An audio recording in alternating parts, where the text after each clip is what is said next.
Hi. Thanks everyone. I'll save the last for the best. My name is Pauline. I'm a lecturer from the School of Mathematics and University of Wollongong. I'm currently a lecturer for statistics. I just had a conference last week, and one of those conference or hybrid conference was a feature of online talk is always a guarantee to put people to sleep. But on the hindsight, we did have one COVID positive from the conference itself as a confirmed one. So maybe it's best to actually keep away from everyone. Yes, so today the talks I'm just going to give is mainly just looking at how can we utilize things existing in Moodle help us to, perhaps provide solution for the problem that we mentioned, the challenge that bring for us through the online learning. And the very specific setting I'm going to give right there is for those very large classes. Perhaps you have like 200 or I think Amanda's saying 1,000 students. We don't have that much, but I think 200 is still relatively a larger class in that case. Right. They're just really the thing I can think of regarding the problem that we've got in terms of the online assessments when we're having a very large class. First, just the diversity of the management, right? We have students from different background, they will have different level of competency, they have different level of interest. So it's really hard to, it's a challenge really to cater for all those diversity. With that diversity, sometimes you have a problem with the academic integrity as well. I think sometimes, a lot of times, it's not like students are lazy or they don't want to do work, it's just simply they couldn't. Especially in the field like I think mathematics or STEM content can be challenging for some people. So I always have things with my students, and I do found sometimes it's not that I didn't do a good job or students lazy. It just matter of that just the brain just didn't build it. I don't know. It just couldn't do it. So the way of they getting through is by learn from the others, from their peers. There seems to be less pressure. So academic integrity seems to be really pronounced in a large class setting. And come with the volume itself, of course, is challenging. Managing to return the marking to students in a very reasonable time framework. I think we have ideas saying that 10 working days is usually set up for a very large classroom in terms of returns or the assessments. But, if you are looking at 200 students, and sometimes it can be very challenging to do, especially towards the end of the semesters. So what I'm going to focus on today is really the latter two in terms of, what can we actually do to help these two part of things is anything that we can do. Right. Now, the problem I want to sort of discuss today is really a case study of the subject has been teaching for the past, I think 4 or 5 years, something like that. So I have a pretty good run of the subject, and I do year-to-year updates, depends on the previous content. I tend not to do the whole lot in 1 year because I want to be confident working through everything, then focus on little bits. Just give the little content for that subject. It's one of the service subject that we offer at University of Wollongong called the Statistics for Natural Science, Stats 252. I call it large-ish.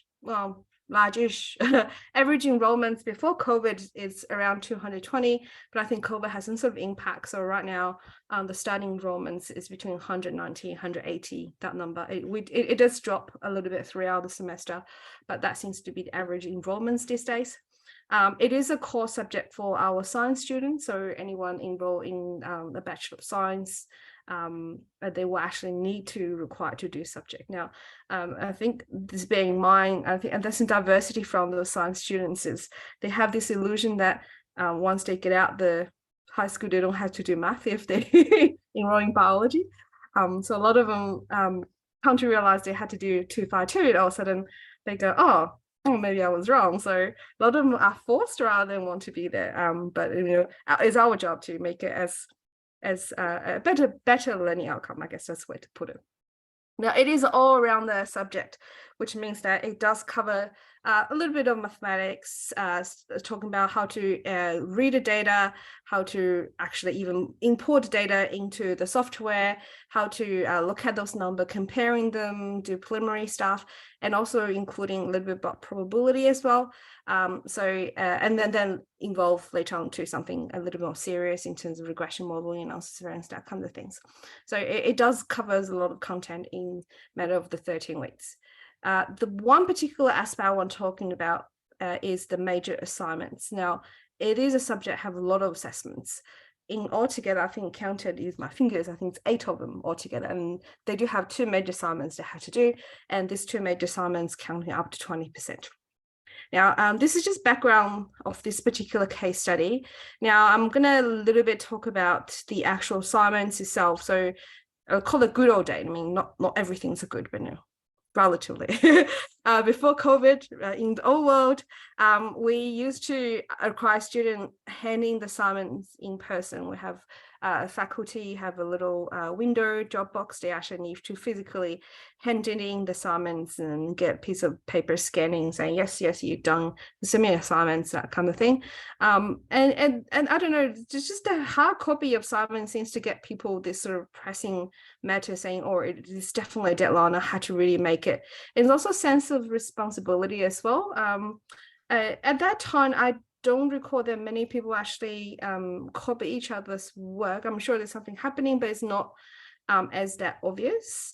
And once students return the assignments after being marked, they will actually read through those feedback properly. So markers, our tutor will do the marking and they will mark it thoroughly, and students will actually go back and flick through those and seeing things, where I get it wrong, where I get it right, and is any feedback I can get.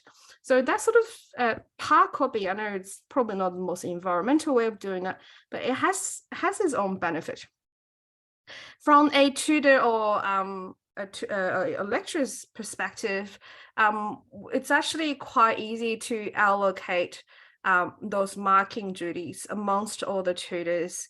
Some of them, I think in the past, we did adopt this sort of one person marking the first 3 questions, the second marker marking the next sets of 3 or something like that, and they can do a swap halfway through.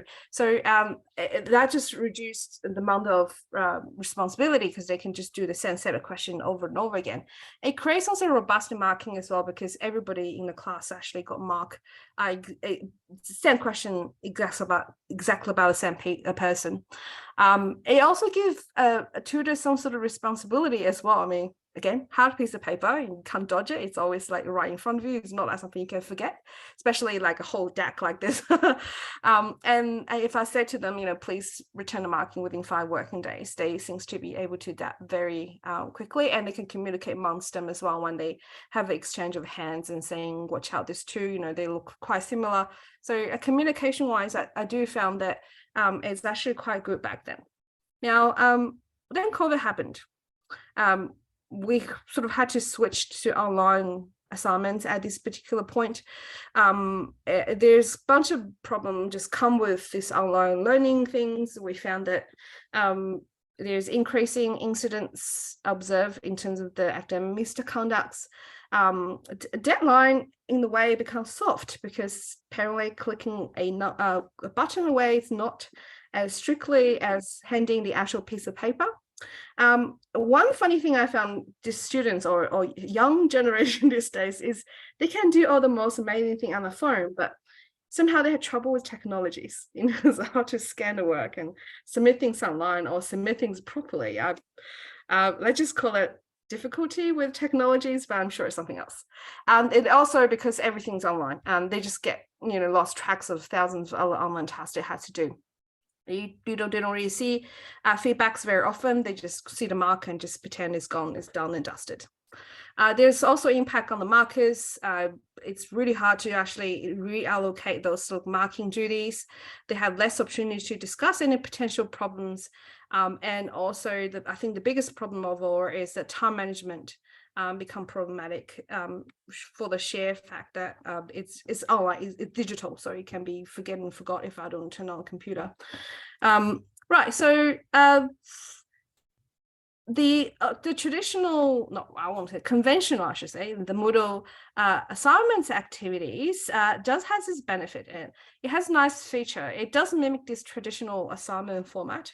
So if you are familiar with the Moodle setup, you will know that we can download a piece of a provided assignment sheet. Students can do that, and once they finish the work, they can take a snapshot and upload. Not snapshot, but turn into PDF and upload onto Moodle site. So it does have this sort of action of submission in a way.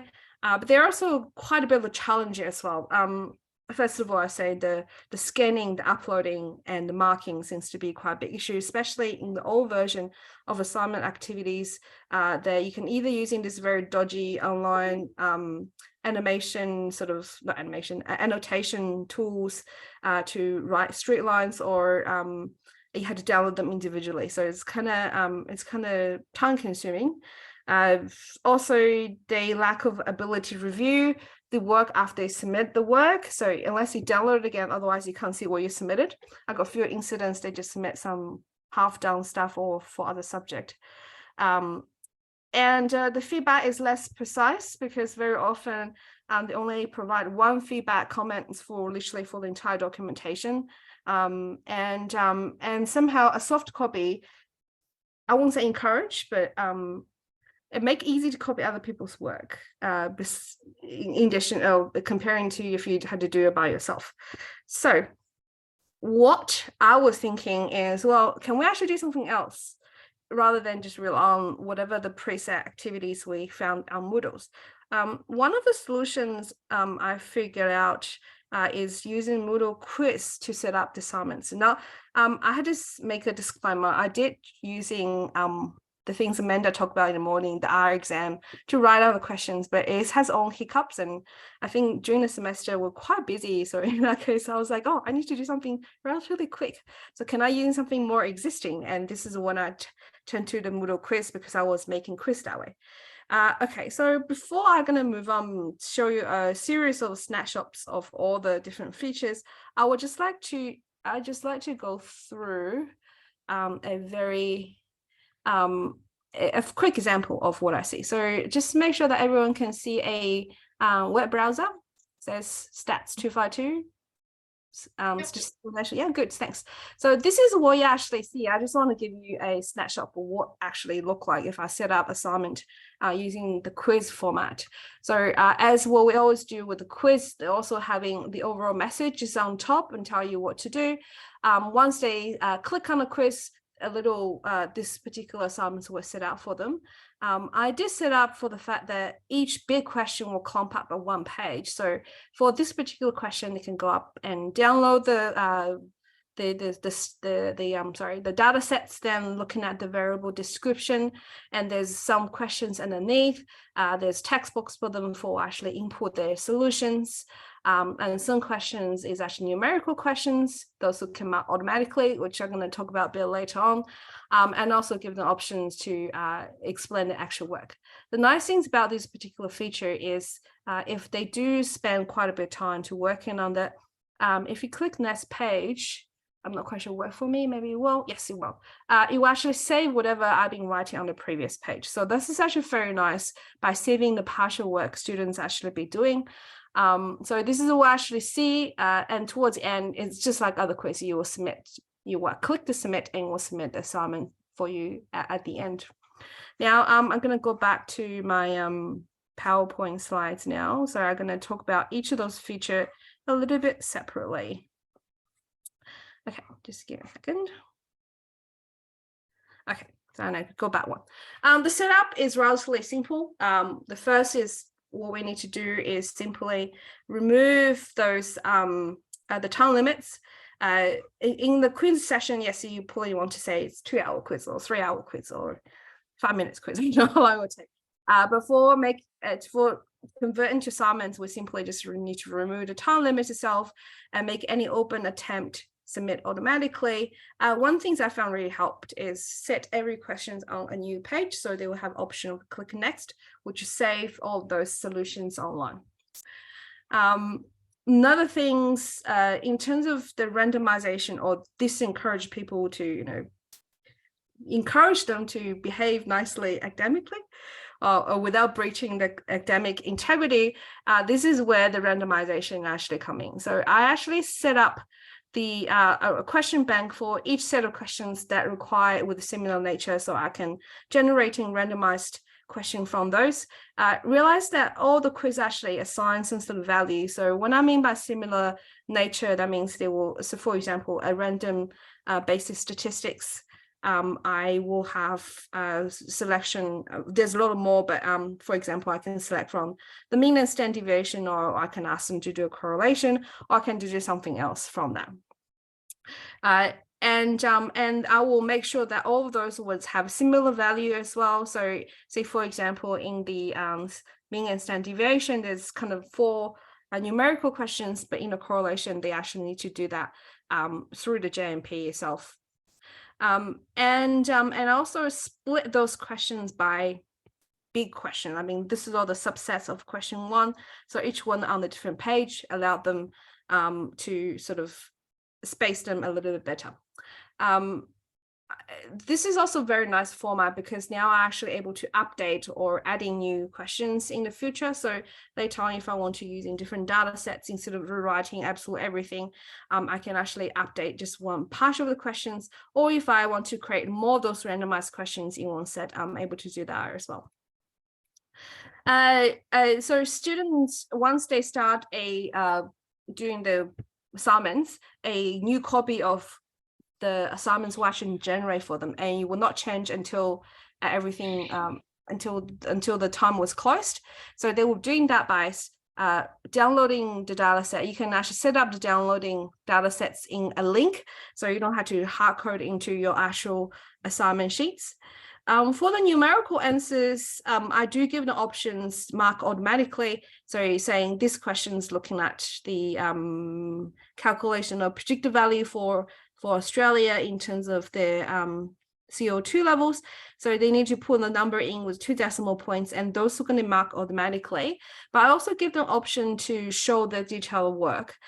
So that just encourage them, again, another way of showing them you can show your work and get extra mark. So if you do get anything wrong from this question, the marker actually able to override whatever they see here and give them partial mark as a way of encouraging them to work properly, not just simply copy someone else's. For short answer questions, I think that might not be applicable for a lot of mathematics heavy subject. Before my subject or for the statistics subject might be okay. There is a little expansion button right here that you can use to show you extra things. So you can allow some very simple mathematics expressions. And those short answer questions, of course, you can't really automatically mark them, so the marker need to mark them individually. The quiz function also allow graphs. They can be inserted graph, but there's a little bit tricky business happening there. It depends on which layout of your main thing of the Moodle science. There's different way of inserting the graph itself. Simply copy paste will actually not work. So you just need to be a little bit careful. So a little bit training need to teach students how to insert the graph properly. What I did instead is I actually create a little short exercise as a prerequisite for them to start the assignments. That including some sort of instructions. I actually found the link from the YouTube, so I just direct a link there. They kind of have a look, and also there's a little test afterwards saying you know what you need to do. So please, download, upload anything, make sure that you can see the graph, and that is set as prerequisite before my assignment. So I said do this exercise before you attempt assignment 1, and once you've done that and make sure you're okay and happy to, then you can actually start your assignment. So just give away a little quick short training. Of course, those things I'm going to say that in the class as well. So I remind students, but in these days, online course attendance usually is a little bit tricky. In terms of the marking, quiz actually does offer individualized marking questions, so you don't have to mark everything all together. And you can see here that you can override a mark if on the questions the supplementary material gave you enough evidence the student actually doing good work, so you can give them partial mark. One good thing about Moodle is it adds out all the mark automatically. I think what takes longest in the marking is actually adding those numbers and also importing into the Moodle side. But here it's done automatically, so it's all good. And also this mark will only be shown if all the questions being marked. So if there's one that wasn't marked, it's actually saying marking required. So it's very nice that this won't minimize any sort of skip mark, that kind of thing. Another thing I want to mention is for tutor or for individual mark is actually very nice. So if you're clicking on one of those questions and getting to the answers, you can see the blue part is student's answer, and this is the part that the correct answer is. The marker actually able to create individual comments for individual questions and giving the mark, or if it's automated marking the questions, you can actually override them. And this is pop-up window really separate out, sort of focus little individual tasks rather than marking the entire assignment. So after assignments being marked and they return to students, so what students seeing is, again, what they've got, what's the answer is, and what is the solutions, I guess, and also what the comments is given by the tutor for that particular question. Now, the student just provide the plot, didn't write anything, so saying the comments is that comments need to be added to the questions to get a full mark. And also, as a lecturer, it's actually quite easy to control when to release those solutions. Just a simple click there, you can do that from the setting. Now, let's just talk about the good and bad as a little summary. The good is that it does discourage poor academic practice. It individually generate question sets and data sets for students, which is a very nice feature. And it does provide options to provide supplementary material for those semi-automated marked question. Marking is relatively simple as well. It have this individualized question to be marked where a solution is showing, so that's all good. In that case, we actually can allow, again, flexible marking allocations, because I will just say I will let actually tutor decide what they want to do. Like everyone, the first person mark question 1 to 5, and the second question marked from 6 to 10 or something like that. So again, we able with that flexible markings allocation. I think the biggest advantage of this is the reduce of human errors. As I said before, I show you that all the questions it has a little separate box come out and saying this questions is marked out of this and solution is what. So it actually reduced fatigue when you do marking, and also less error can be occurred when you're adding up. Technically, you don't add marks anymore, so everything will be done automatically, so you don't have to worry about adding a number wrong or transfer the number wrong or put the number against different student. Also, it enable updates for in future years. I won't call it bad things, but let's just call it warning. It is a less conventional format as giving away assignments, because they don't really see everything in one go, is actually only see a snapshots of each assignment. It does require additional training for students, especially if there is graphing, anything required. One biggest problem with using quiz is less flexible for late submissions. Unless the AC is approved, academic consideration was approved beforehand, and you actually manually delay their closing dates for the assignments. Otherwise, when the quiz close, they can't do any editing anymore. So any late submissions, they have to submit you with a work documentation in Word, for example. One things I write as warning saying, test less time to set up. Well, technically, giving all the previous talk, I think this is probably the easiest way to set up things without learning a secondary language. So maybe I should leave these things part in as the good rather than the bad. And last bit of warning is, if you do decide to try this out, prepare for any potential technical issue you might get asked by the students. Thank you very much, and that's all my talk for today. And this is my email address if you want to have a further chat, and you can email to me.